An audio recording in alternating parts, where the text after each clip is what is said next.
Well, will be very, very short. We get a lot of time to get material together again. I think that's getting to be a common thing.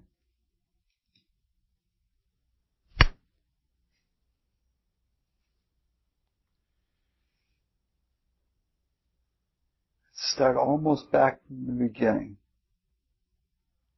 We're looking at myths as almost as direct expressions from the spiritual worlds.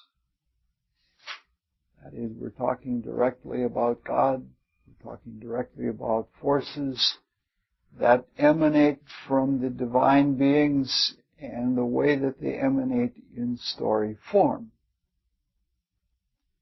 And we're looking in that regard then at myths as the last remnants of a universal language. A language that speaks to everyone and that has many sides and that speaks to all of the parts of our being. When we're looking at spirit, we understand that spirit is singular. Being is. And if there were another being, that being would also have or partake of being. So it's singular. And being maintains its unity throughout creation. And it maintains it in as many ways as possible. Even though things become very complex, and even though there may be very many polarities and spectral dispersions, a unity is maintained all the way through creation. In creation, vertically, unity is maintained in several ways. The first way that the vertical unity is maintained is in succedent causes. And those succedent causes are something like waves or ripples. That there are emanations, and those emanations, I don't know how to say it, solidify to various degrees of density within the one.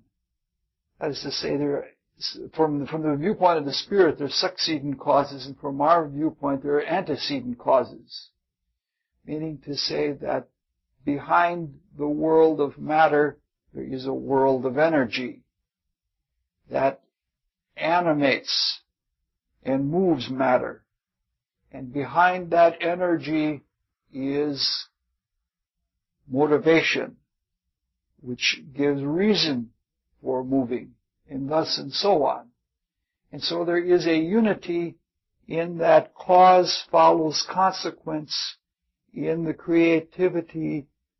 It follows from the Creator into the form of the creation.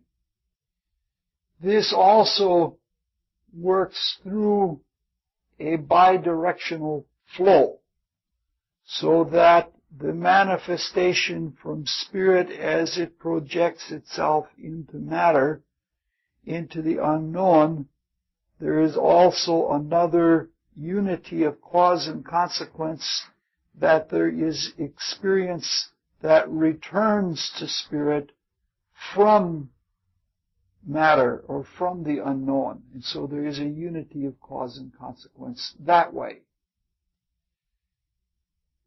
There is also horizontally a unity also, such that there is on each plane, each cause, there is a unity where there is a complete, or I should say a whole, if not complete, reproduction of the one in each plane, which means to say that there is a parallelism between each and every plane in existence.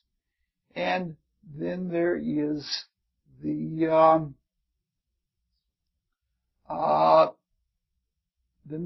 simple manifestation of these parallels, that there is a reproduction in each part of each cause or of each effect, and that is the principle of microcosm and macrocosm.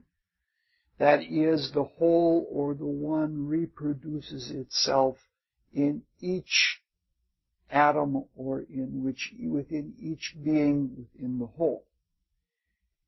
Since we as humans constitute highly developed microcosms, where we are spiritually self-conscious of our whole being, we are aware in our whole being of us being miniatures or being microcosms of the one.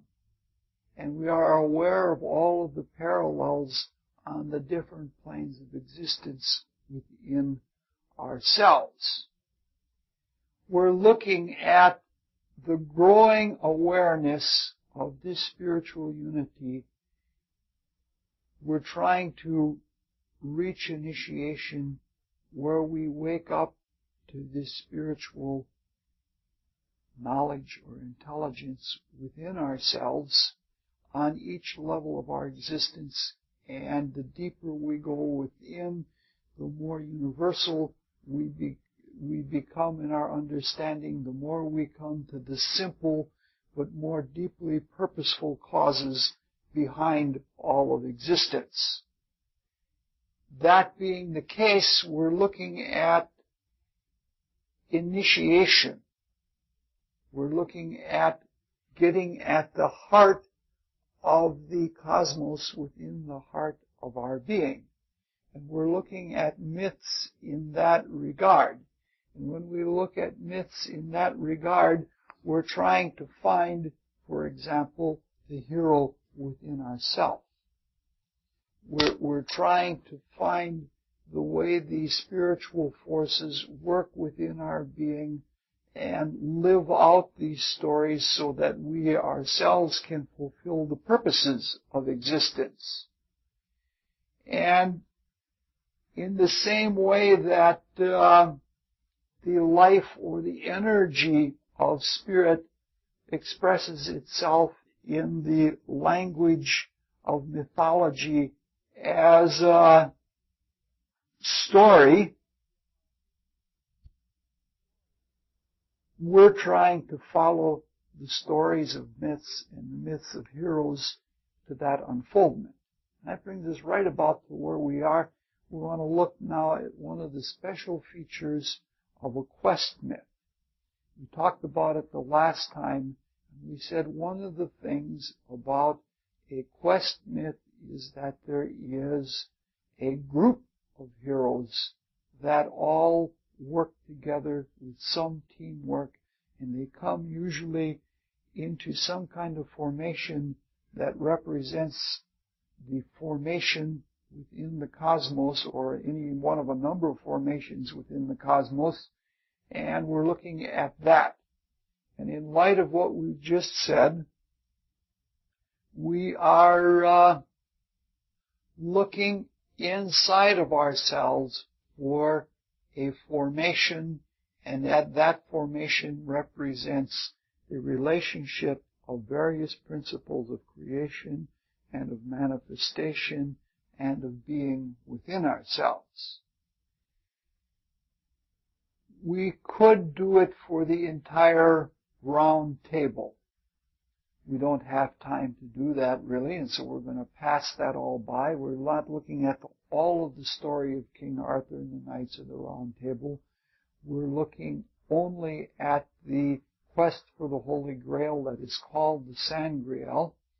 And there are 4 knights that have anything to do at all with the Sangreal. And they are Sir Launcelot,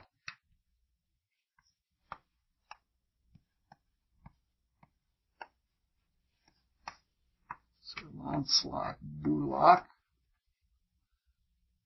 There is Sir Bors, Sir Percival,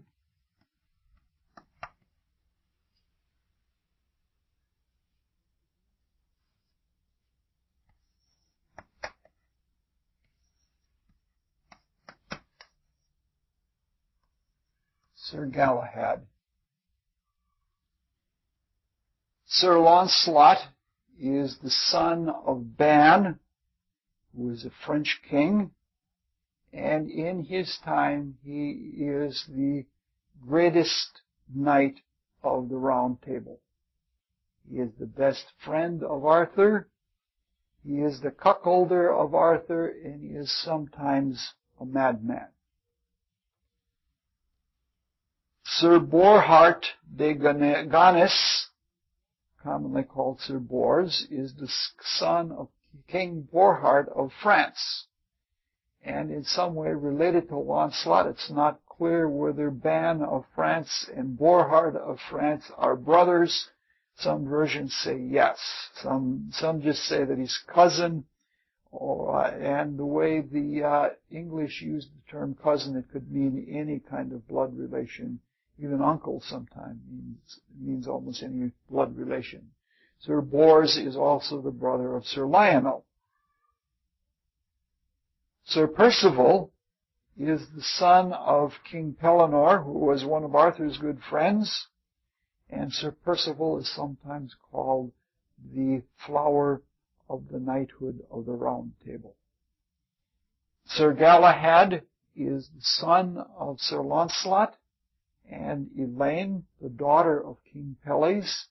And King Pelles is the direct descendant of Joseph of Arimathea, and probably the third generation, I think the grandson of Joseph of Arimathea, and he is the king that has the unhealing wound from the dolorous stroke that was delivered to him by Balin or Balan, I don't remember anymore. Sir Galahad is invincible. It turns out to be the greatest knight of all time, and he certainly is called the flower of the Round Table. All right, these are the people that we're going to focus on, and we're going to try and focus on them in such a way that we find them in ourselves, because that's what's most important. Because this isn't going to just be a story about the Grail. It's interesting what happens with all of these things. As we get into the stories, as I get into the stories, try as I might, I get to certain stories and I treat them certain ways. And what is happening with the Grail, I don't know whether it's because of a period that I'm going through, or because it's because of the material itself, or because I have to be very fast about this and try to get it done in hopefully 2 more talks after tonight. And in the process of going so swiftly, I find myself being extremely abstract and not very much in storytelling mode at all. And we're going to find that is the case again tonight, though next time we will certainly get into storytelling. Lancelot presents us with a very, very contradictory character. One that we can't really be certain of. On one hand, he is almost invincible. In his time, he defeats just about every other knight in the Round Table, and does so in a very clearly decisive manner. He loses a battle every now and then, but basically he wins just about everything. He is enormously strong, and he has a good deal of prowess. In terms of spirituality, strength has a number of things to say about it. Number one, since the muscles are the direct expression of the desire body, which is the reflected projection of the human spirit, the degree of desire that a person has is often indicated in the strength of the muscles. Some people even say, Rudolf Steiner, for example, says that if you're sensitive enough, you know what is called muscle tone. If you tense your muscles really hard and hold them that way, you know they'll quiver after a while. And if you listen, that Rudolf Steiner claims that the astral forces, being the reflection of the human spirit, he claims that you can hear the music of the spheres in the ringing of your muscles, which is a very interesting thing.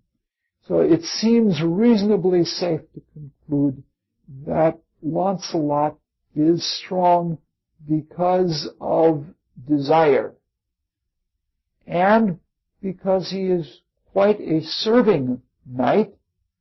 It's also reasonably safe to assume that his service in this life is a continuation of something done in previous lives, and there is a cumulative effect in the etheric body, which is the golden wedding garment, because the etheric body is all important for initiation, because no matter how spiritually awake someone is, someone cannot be initiated into the mysteries unless they have a very rich etheric body, because that is the vehicle into which the consciousness is transplanted when it leaves the physical body. Because if one tries to put the consciousness into the desire body or into the mind alone, those vehicles are so shadowy that the consciousness just doesn't hold together. And the way it works is every time that we do higher thinking and memory work, or every time we do acts of service from the goodness of our heart, or any time that we do very strong perceptive work, we're adding to the two higher ethers of our etheric vehicle. And they are, relatively speaking, they are immortal. That is to say, once the soul ethers are developed in the etheric body, they stay life after life after life, and one has a thicker light in which to walk, and has a thicker consciousness, and the intuition gets clearer and clearer, and one can function much better in this world and in all of the inner worlds. But there's an interesting effect that what happens, there's sort of like a flow, a downhill flow in the ethers, because the strength or the accumulation of the two higher ethers that are associated with conscious functions, perception and memory and thought, the amount of growth that we have in one life passes in the next life down to the two lower ethers, to the life ether and the chemical ether. So that the result is, if we're very serving in one life, in the next life we'll have an enormous amount of vigor and an enormous amount of vitality. However, if we put a lot of work in that next life again into the two higher ethers, we can sometimes attenuate, relatively speaking. So it's safe then to say about someone like Lancelot that they probably are a very strong individual in terms of desire, and that they have a very strong hand-me-down etheric vehicle for vigor. And the third thing that makes for great strength is single-pointedness. When there is a quest for one thing and there is no division within the character that can draw off or interrupt the direction of the desire in vital bodies to the accomplishment of the physical. This is true in very prosaic things, that the muscles, when they are when they are used as an expression of desire, are so strong that they can actually break the physical body. There is a case of that in the NFL playoffs a few years ago. I think it was in a championship game. There was a young man from Wisconsin. I believed he was playing for Cincinnati, but I don't remember. And they had pictures of him where he used his leg muscles so strongly that he literally snapped the bones in his leg from the use of the muscles in his body. Lancelot does a number of things with his great strength, and among them he overcomes giants, and several times he overcomes giants, and this is a common theme among questing heroes or becoming heroes, and I think it has something to do, especially in the case of the Arthurian tales, it has something to do with overcoming old ways. Because every time that there is a hearkening back to giants or things like that, to titans, whatever, it relates to Atlantean times, and it's a throwback kind of consciousness. So in some way it may be a reasonable interpretation to say that Lancelot represented something like a modern for his time. And the way it works with Lancelot, with his great strength and prowess in battle, he defeats everyone at the round table until a certain time, which means he actually even defeats Arthur, meaning to say that he could overcome Arthur at will. However, he exceeds him as a warrior, but he does not take over as a king.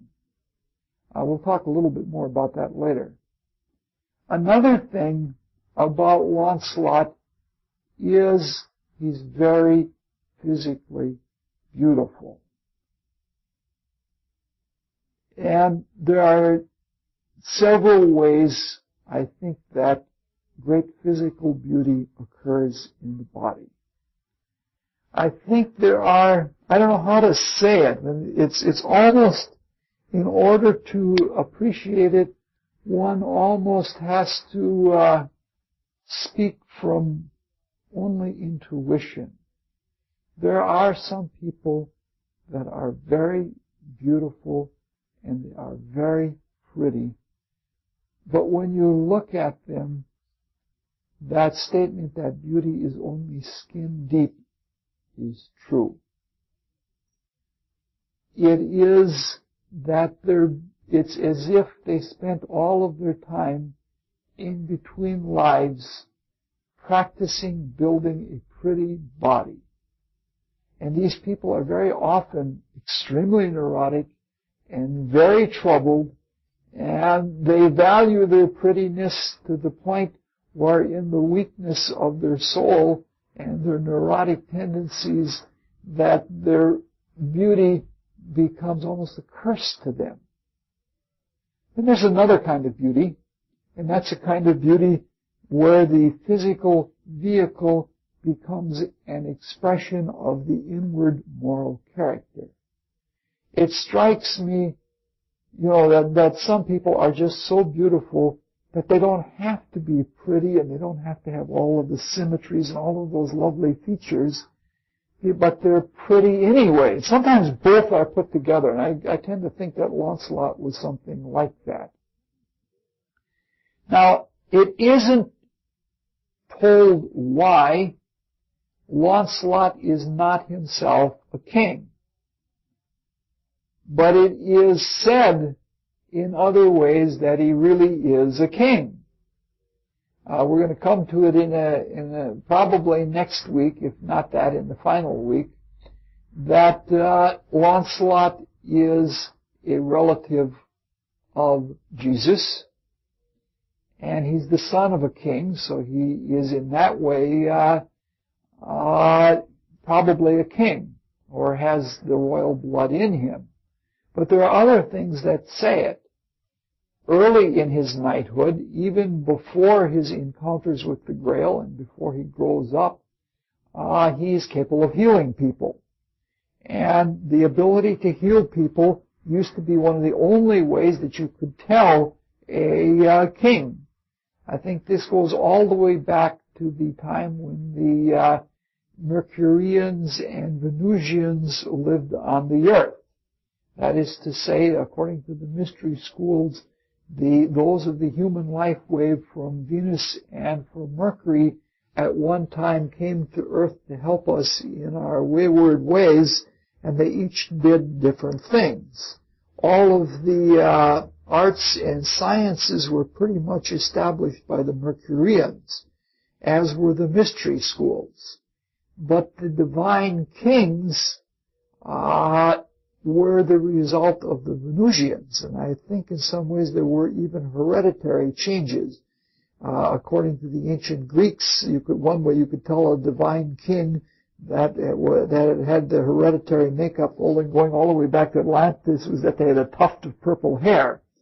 But in more modern times, the way you could tell somebody who truly was a blue blood or a royal-blooded person was that they carried the ability to heal. And I think this had something to do with the nature of the way the vital body worked inside of the physical body, and there was some kind of genetic maintaining of that. There still is an illness that is called King's illness, that only a king by laying a hand on. I think it's called King's evil. I think I got it in my notes here that it's called King's evil, and that the only way that illness can be healed is by being healed by a king. Lancelot is also a mentor and an example to a lot of the younger knights.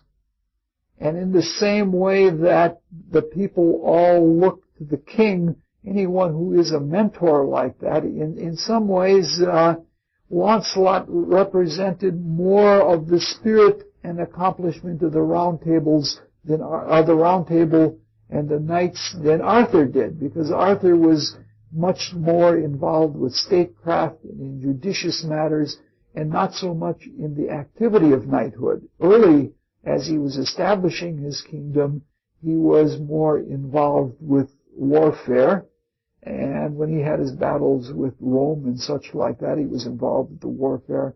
But as time went on, he became more involved with kingly matters. So on one side, then, in looking at the positive attributes of Lancelot, we find him to be then sort of a representation of the Round Table.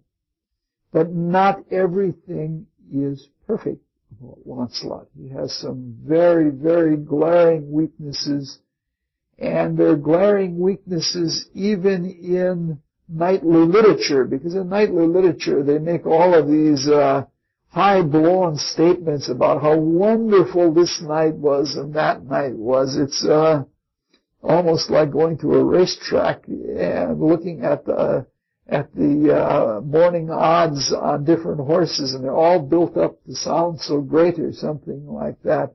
And that's sort of what was behind the book Don Quixote, making fun of that high-blown language and all of those things about the knightly literature. He's moody and somewhat vengeful.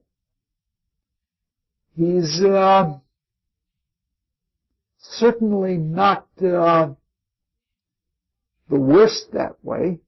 I guess I would say that the Scotch knights, the kids of Lot, are more vengeful, and certainly Palomedes is more vengeful, but he was vengeful and he was moody. And I think when we're doing something self-consciously, that's the big difficulty in what we're trying to do with our lives. when we're self-consciously trying to grow, we often pay a lot of attention to ourselves. And we become egoistic in that, and we become self-centered in that, and it produces effects in us that make it the most difficult way to grow. And I think some of that results in, especially since everyone defers to Lancelot and everybody makes a big deal about him because he's the number one man, that he gets filled with self-importance. And when one is filled with self-importance, there is that indulgent kind of moodiness where one is not so rough and ready anymore, and one is not so humbly accepting of everything that comes down the line. One gets sort of almost in a way prissy. And so in that regard, if we're finding Lancelot inside of ourselves, that's a very common kind of thing.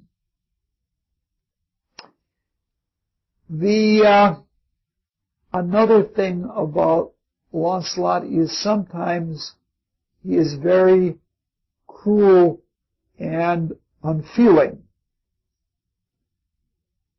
And this indicates somebody then, if we put this together with the other qualities, it shows somebody that is very desireful and it has a high amount of energy, but the self-conscious spirit does not permeate and does not imbue the entire desire nature, and for that reason it becomes a little bit more autonomous than is good for it, and the desire nature can be tremendously, tremendously cruel.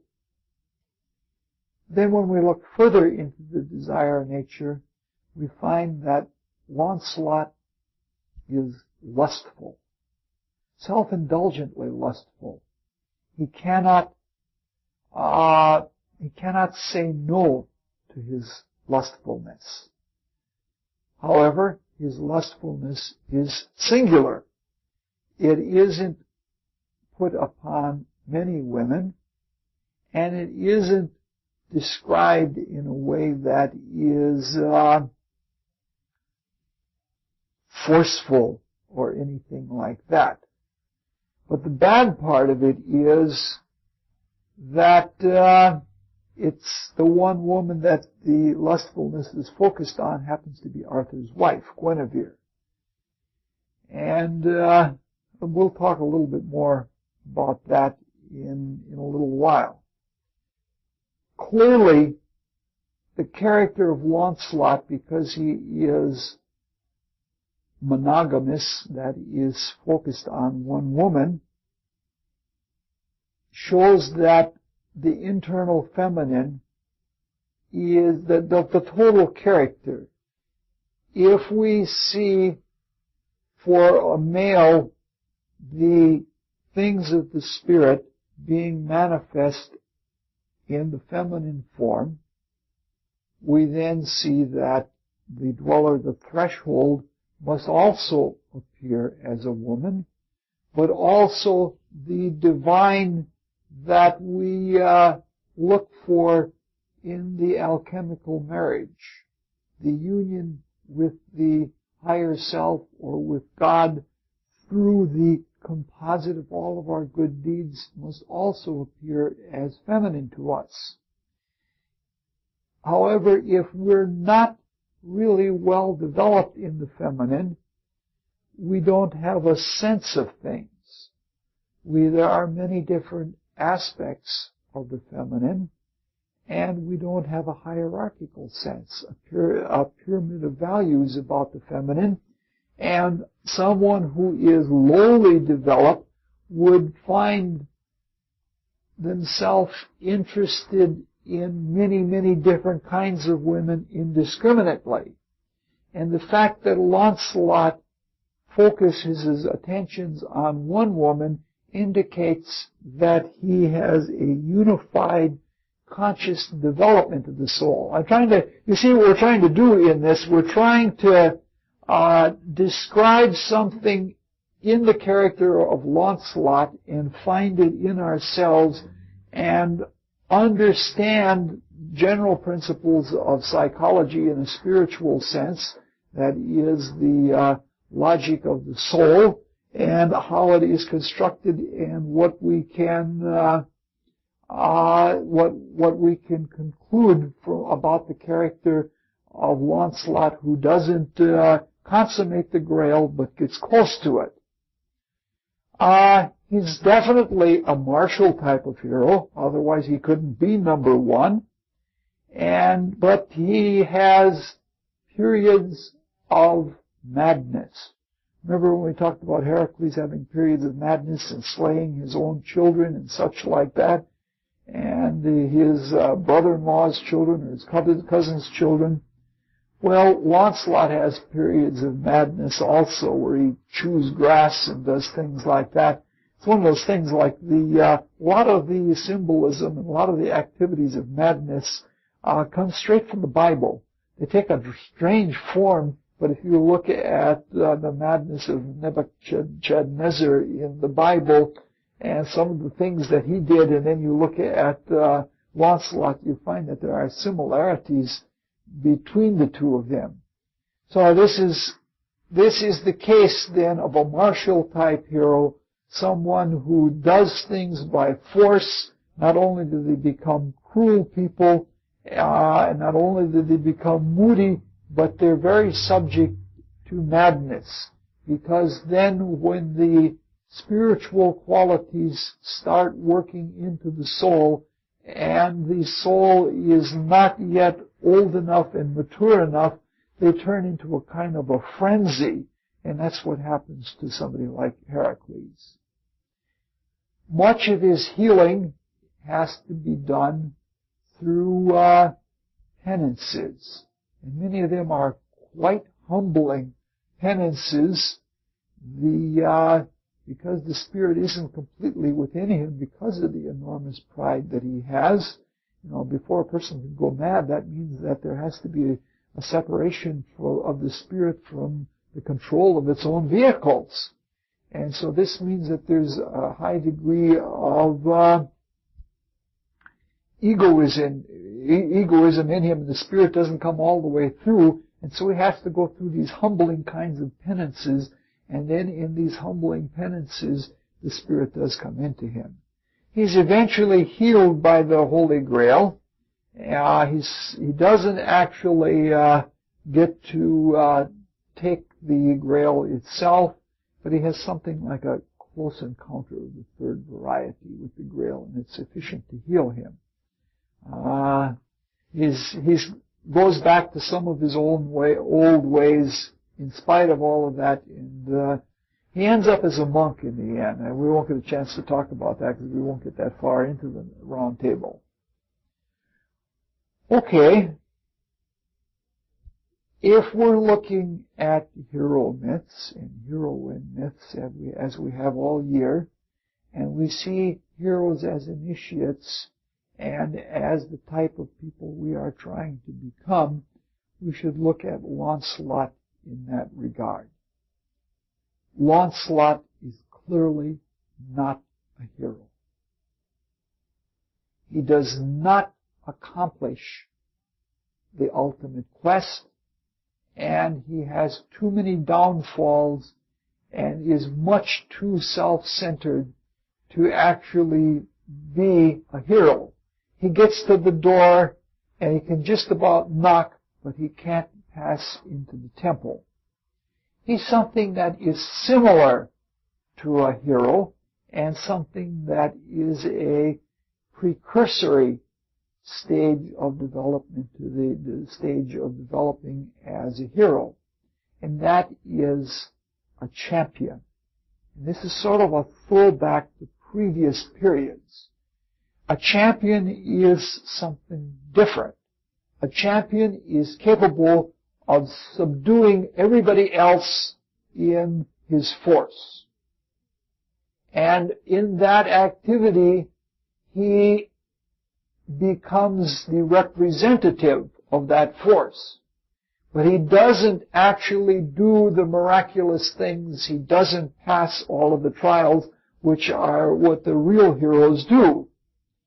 So, if we think about it, Lancelot then, in terms of the inner activity, probably represents the champion we are to ourselves. That is ego with a small e, the second or lower self. And that entity, and it really is an entity, it has the power over everything else, and it has a lot of good in it, and it has a lot of negative in it, and it's a reflection of true self, but it isn't self itself. You know what I'm trying to say? Another way, I think we'll come to that in a little bit. So, to a large extent, when we see ourselves as strivers, and we get involved with all of that self-conscious mucky-muck thing about ourselves, and we get wrapped up in the personal existence of our being, and all of the egoism attendant to that, we're champions. We're striving to become heroes, but we're champions, and we haven't quite made it. Now, this view of Lancelot helps us to then understand a lot about the battle that rages in ourselves. The battle between ego and self. It's the struggle that we're all going through, and it's a war that must be really fought. Now, it sheds a lot of light on a whole way of interpreting the round table in terms of our spiritual experience. We talked a little bit last time about the round table being a very highly sidereal myth, that the round table either could represent the zodiac, and the degrees of the zodiac are about almost half the degrees. I believe there are about 150 knights at the round table, or seats at the round table. And it could represent the pole stars.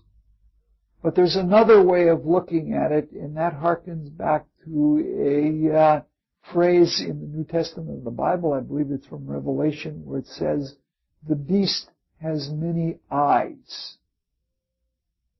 So we can then see the round table as the circle of our waking consciousness. And within that circle of waking consciousness, if we look at all the disparate elements of ourselves, we see that we have many types of eyes. Eyes with the word, as in the word I am. Each of our thoughts, if given a life of its own, has an I-ness about it, and it clamors for attention, it clamors for the center of our being. Each of our desires has an I of it. There is Richard the lustful, and there is Richard the sentimental, and if I get into any kind of swoon, it's almost as though I'm another kind of person. Each of the actions, if we get into a style of action in the etheric body, that becomes like an entity unto itself. Each of the senses and the sensory experiences has an I nature all of its own. This is one of the downsides of the principle of macrocosm and microcosm, because everything lives. Even our thoughts, our desires, our desire bodies, all are alive and all have a quality of being. And that quality of being has, like in microcosm, like a selfhood of its own. And so, that if we get into diffracted senses, or if we develop if we develop entities by manifesting a whole collection of desires within ourselves, we become a very divided character. And in fact, in this regard, the Lancelot, as the champion, sort of like the enforcer of the Round Table, represents that ego nature, which in itself is a higher desire world, lower thought world entity. It is a distorted image of the true self, which means that it is born of a king. And it controls all the other members of the Round Table, that is our circle of consciousness, and keeps each of them from seditiously uprising and taking over. And so this very clearly describes in our consciousness Lancelot's position in the Round Table. He's a divine plant. That is, he's described, I think, literally in Mallory as the son of a foreign king. And he has to be strong. And he has to occupy that position so that all of the other desires become subservient to it. Because if they don't, we're in really tough shape. Because what do we call it when somebody has a very defeated ego nature, so that, to say nothing,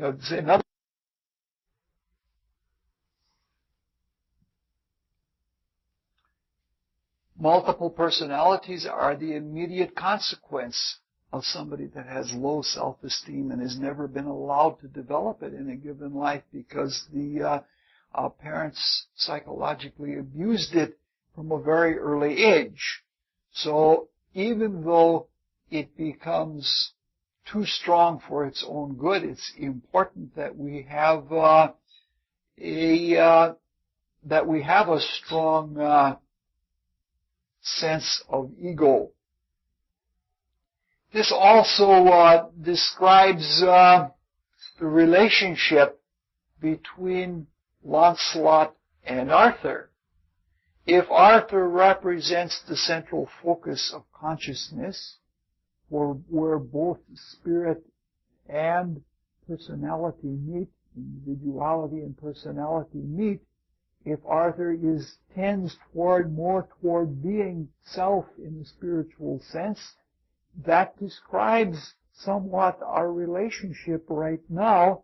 This is the purpose for the ego in the first place. The lower self was inculcated into us according to the mystery teachings, it was inculcated into us because we were beginning to become individuals responsible for our own behavior. But this meant one thing. This meant that the gods were no longer responsible for us. They couldn't lead us around willy-nilly and control every facet of our lives. And for that reason, as we were falling into deeper materialism than was intended, we needed something for us to be able to take care of ourselves, even though it meant the accumulation of a gross amount of negative destiny, a burden of sin, and such like that. But we needed something to take care of us because the gods could no longer do it because they had to respect our divinity.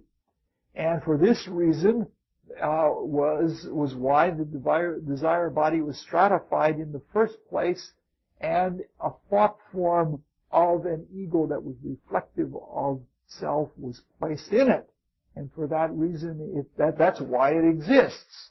And it's clear then, in the same way, that Lancelot can defeat Arthur at this point in evolution relative to our existence in this world. Very often the lower nature is stronger than the higher nature. We aspire to live in a noble, holy kind of way, and we have these high ideals and we try to manifest them in the world, but despite ourselves, we still are often overthrown by that surly lower nature, the extremely strong desires in ourselves, and they're capable of throwing it over. It also shows some of the relationship of the interaction between Lancelot and Arthur, because Arthur is indeed more like higher self, because no matter what Lancelot does with his wife, which is a coveting of the higher self, no matter what he does, Arthur doesn't say anything. And he certainly is not dumb that he doesn't know what's going on. And it's sort of like saying that the self lets us do whatever we will, and it lets us play out all the line we want until we tire ourselves out with it, and it all gets turned into spirit anyway. It describes a lot of different things.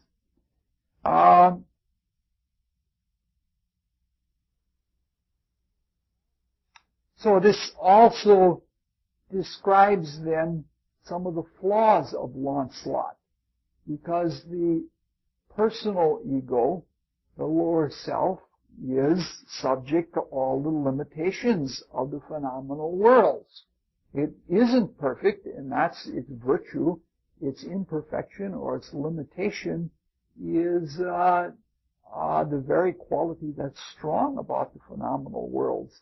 That's why we're in this kindergarten that we're in, because this amount of limitation, which is so severe that we can only see things from one point of view at one time, is necessary, because that's the only way we can develop the waking consciousness and objectivity. Sometimes we have to look at something many, many times in one single, from one outlook again and again until we finally do see what it really is and what the truth of it is. And so that a lot of the qualities then of Lancelot's limitations are indicated by that. And this also describes the mawkish self-pity of the lower nature, because we are weak. And if we do things for our personal being, we're going to remain weak. The ultimate strength, the subtlety of the spirit, which will ultimately overcome everything, it's sort of, for me, it laughs at me for how weak I am and how much of a whiner and complainer and all such like that. And so it also shows then the covetousness of Guinevere, how the lower self in its self-importance would even try to take unto itself and try to control the divine bride from heaven and say, this is my just due. It can't really take it by storm, but it can, in fact, see it in a physical sense, but not in a spiritual sense. It always materializes everything and takes away its essential nature, that in the coveting of the personification of the higher nature in the feminine, there is that desire in the egoism of self, from all the self-attention, to say, I'm worthy of this. And the ultimate weakness sometimes in our inverted consciousness in the lower nature, we try to heal ourselves saying, this is what I should have, this is good for me, and there is not the humility that is necessary. So there is a self-indulgence and a personal drawing on that higher self.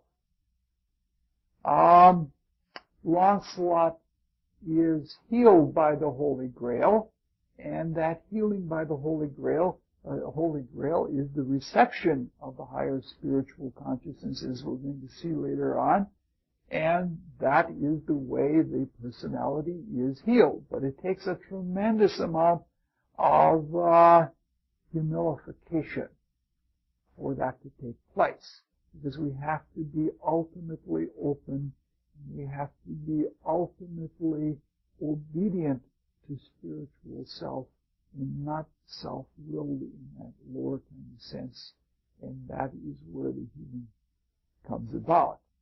There are a lot of other things that are described when we look at Lancelot in this way, or look at ourselves in this way. And one of them has to do with our some of our responsibilities about our existence when we're functioning as Lancelot, as we do most of the time. And that is, Lancelot is the father of Galahad. Galahad, we're going to see in a little bit tonight and more as the story unfolds. Galahad is invincible. And Galahad represents the general power, will of the Spirit. Though capable of infinite power, the Spirit has to develop it. And it develops it through a process of soul growth. And that soul growth is mostly attained through the impacts in life, and those impacts in life are the consequence of the urgings of the desire of the lower self, what it wants for itself, or the adventure that it wants for itself, and a great deal of the general will of spiritual self is developed in the struggle between self and ego. The battle that we're fighting now, that we are working on to become united with the divine part of our being and to indeed become godly, that struggle, as hard as it may be, is the way the general will is developed. Okay? And in this regard, Lancelot, or the lower nature, provides the necessary resistance to spirit so that as spirit comes into the vehicle, it automatically gets its exercise by overcoming. So, this follows in a very clear way when the description of Galahad is that in a strange, otherworldly way, Galahad very strongly resembles Lancelot. And that talks about a fact that is very important. The spirit in its becoming can't become anything other than the soul material that it is fed. The spirit has infinite potential, but it can only become the soul material of the experience. Our character is a direct result of our spirit. And in the same way that there's that old maxim that says, the child is the father of the man. In that regard, Lancelot begets Galahad. And what we become in higher spiritual character is directly the result of what we have been in our lower nature. And of course, it gets transmuted all into something wonderful, but that can be done more or less efficiently. That if we overcome and humble the Lancelot part of our being, so that we can have a personality that is more responsive to the higher intent of the Spirit, then we can develop a personality that is really a much better kind of a personality. So, when we're talking about that, that's about as much as I want to say about Lancelot. We could say a lot more, but I think you get the idea, so that in looking in yourself, or if you're perusing through, if you found the copies of the Holy Grail, after we're done with the notes, I'll lend out I have two versions of Mallory. I'll lend them out if you want to read them through. They're really fine reading, and such curious, different other kinds of things. But it's you can think about Lancelot in that regard. Then, All right, now we're going to talk about the three who did accomplish the Grail, but we're going to say very little about them now. We're going to talk more about them next time as we begin working into the story. I just want to say a few general things about the three of them. Now, it's very unusual that the only three knights of the Round Table that consummate the highest quest of the Round Table and the greatest knights of all time, very little is said about them.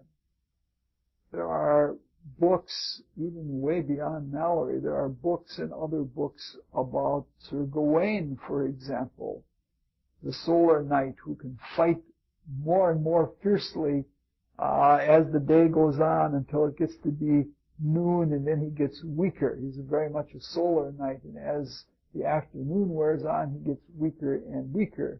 Of course, by then he's been standing in puddles of blood and sweat and probably urine too, because he just stand. I don't know if you're familiar with the stories, but they had these enormous fights that go for hours and hours and hours and hours, and it's very bombastic literature, well padded with exaggeration.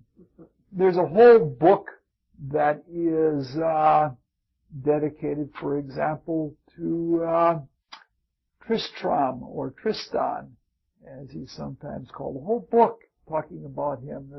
There's a lot about Lamoureux and even Palamedes, who caused all kinds of difficulties. But when it comes to the three knights of the Round Table, of the Grail, very, very little is spoken about any of them.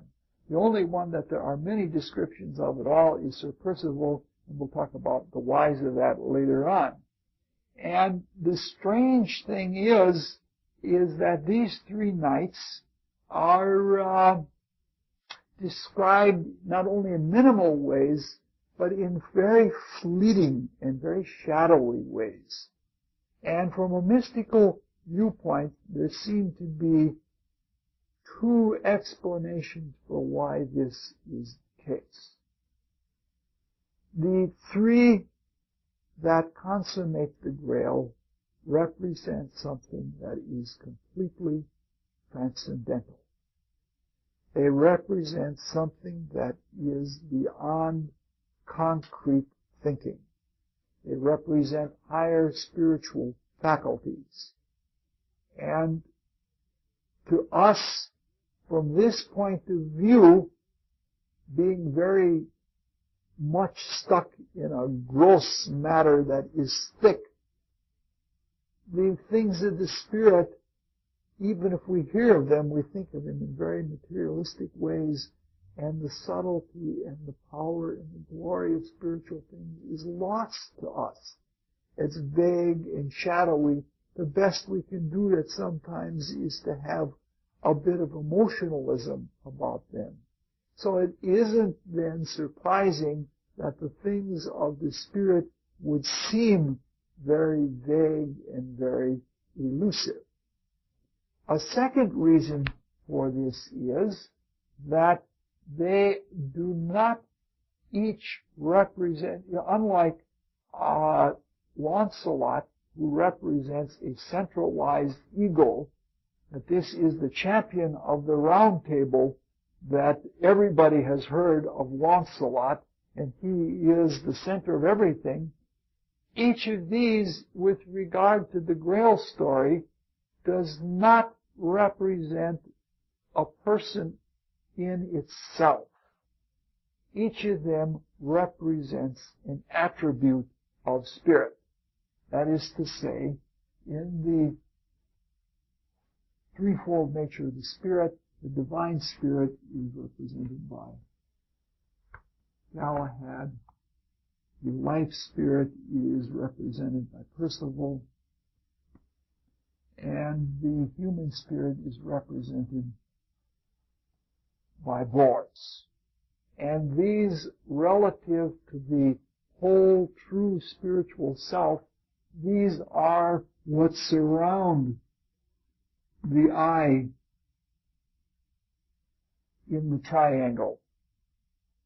They are each attributes of the divine, because when we're dealing with transcendental things and that transcendental composite being, which is really not quite an entity, but the word being is probably a better word.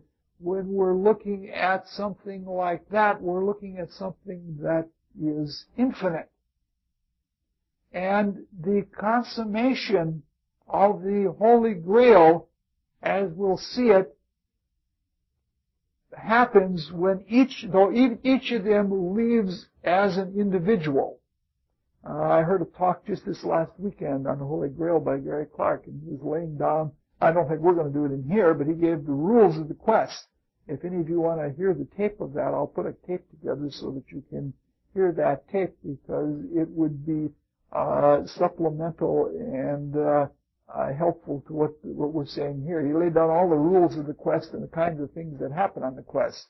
Well, he's a much different kind of talker than I am. He talks to high school kids, and very unruly, tough high school kids up in Wittenberg, Wisconsin, and he has a lot of really redneck types and Native American rebels and things like that in his classes, and he gives his section on the Holy Grail, he gives it with television and street slang. And he does quite a good job of it, but one of the rules of the quest is that everybody must go on the quest of the Holy Grail alone. But the Holy Grail is consummated when, or as these three, Sir Bors, Sir Percival, and Sir Galahad, come together, and we'll see later on when we get into the depth of the story where the Grail itself becomes manifest, that they come into a formation. And this formation has to do with the balance and the, I don't know how you would say it, the dimensional focus of will, wisdom, and activity within our being. When we unfold these different attributes of ourselves, spiritual power and a love that results in a wisdom and an activity that results in a sensitivity, when we develop each of them individually and then bring them into a formation with each other, a balanced kind of formation, then we can reach spiritual understanding that makes for attaining the unfoldment. So it has to do with the formation of these. Now this is borne out by a dream that happens somewhere along the line, either a dream or a vision. We'll talk a little bit about that later on, because there are all kinds of dreams and visions, and some of which are very fabulous. And in this dream, the three knights that consummate the Holy Grail are pictured as three white bulls. However, the bull that represents Bors has one black spot, and it has one black spot on its forehead. And if we take very simple ostensive symbology, which is somewhat materialistic, it gets us a little bit into the understanding or the interpretation of that dream. The bull, of course, represents positive, masculine creativity. And if there is anything that the spirit represents, it represents fecundity and creativity. It's really positive. The passive, negative, receptive matter is associated with the material spheres. White, in this sense, represents both purity and the light of transcendental spirit. So when they're seen as white bulls, they're seen as something that's glowing or radiating light from itself, in that it doesn't have to absorb anything, it can emanate everything. And the black spot, in some ways, represents the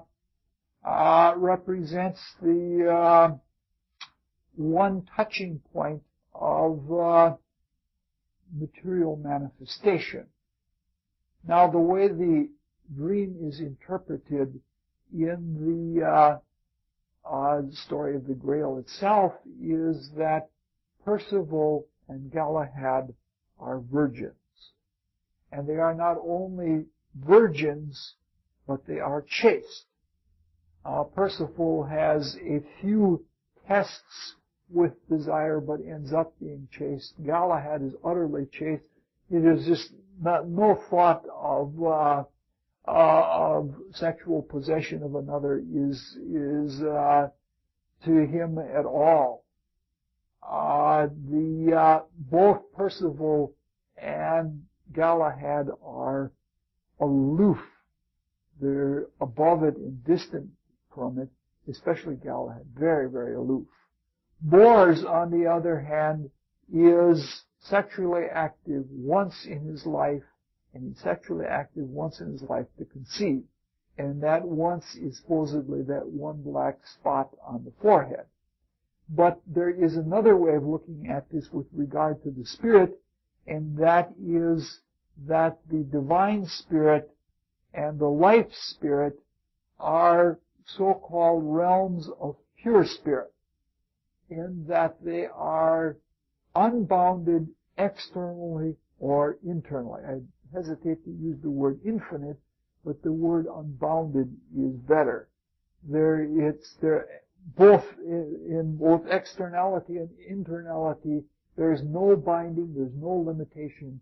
They are utterly alive, and they are utterly filled with truth and power and light and all of those kinds of qualities.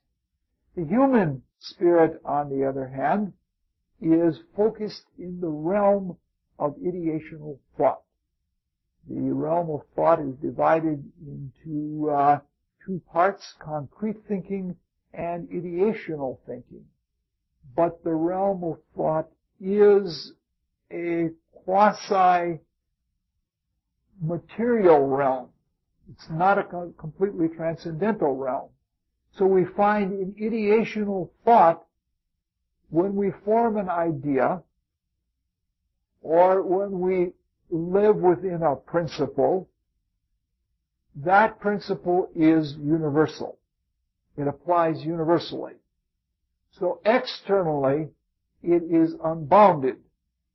But an idea has internal bindings and limitations.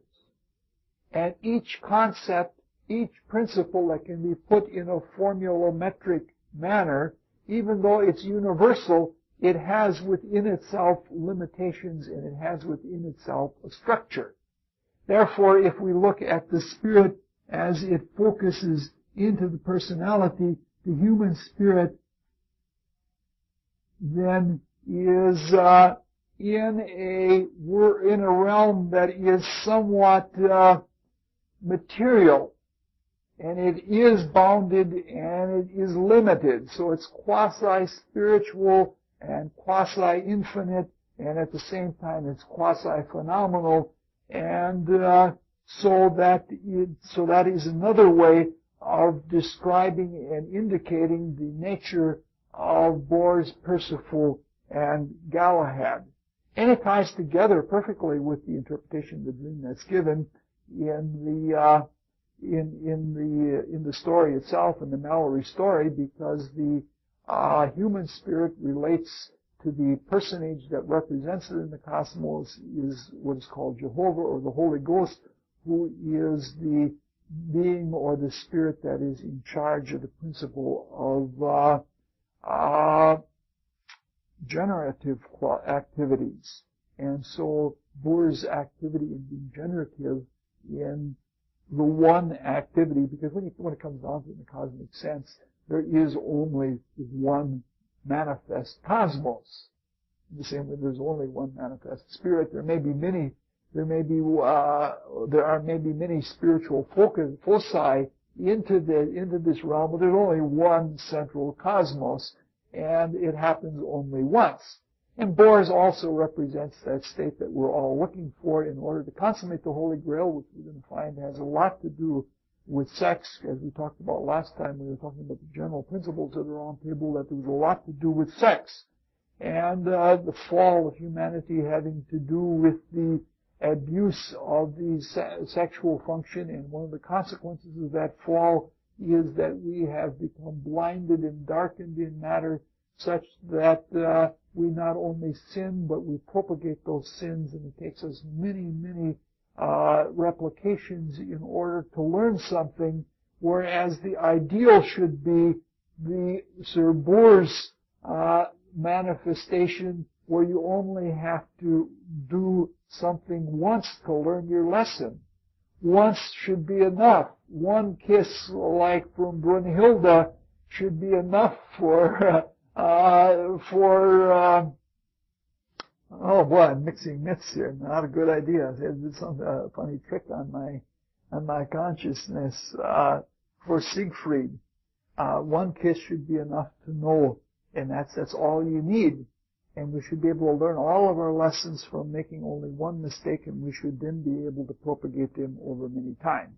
All right. Next time we're going to go more into how each of these knights come to the round table, and when they all come to the round table, and there is then the complete formation of the round table, which has something to do with the completion of the cosmos to the point where the external and the material has gone as far as it can go in its complex ramifications, and then it's time for it to disintegrate, and the whole round table disintegrates in the quest for the Holy Grail. And next time we'll actually even get into the story. And that's about as far as we're going to go. And I hope I'll be able to get much more time to put things together this weekend and next week, so that we can get a lot more done. In the meantime, I think that what we're trying to do in this myth more than any other, we're trying to self-consciously try to find the factors in the people or in characters and actions in the myth in ourselves. And that's something that we have to do. What we have to do is find God in ourselves. I think that the people who practice various forms of analytic psychology and interpret their dreams and do such like that, the principles that they use as more or less as axiomatic, that everything that occurs or everyone that is in a dream is really yourself, I think that is quite good, even though they don't know that much about the principle of microcosm and macrocosm and the unity that plays throughout the entire cosmos, where God is recreated in everything. It's a good way to begin with things, and we can apply that same principle to spiritual things with fuller realization. And that's it.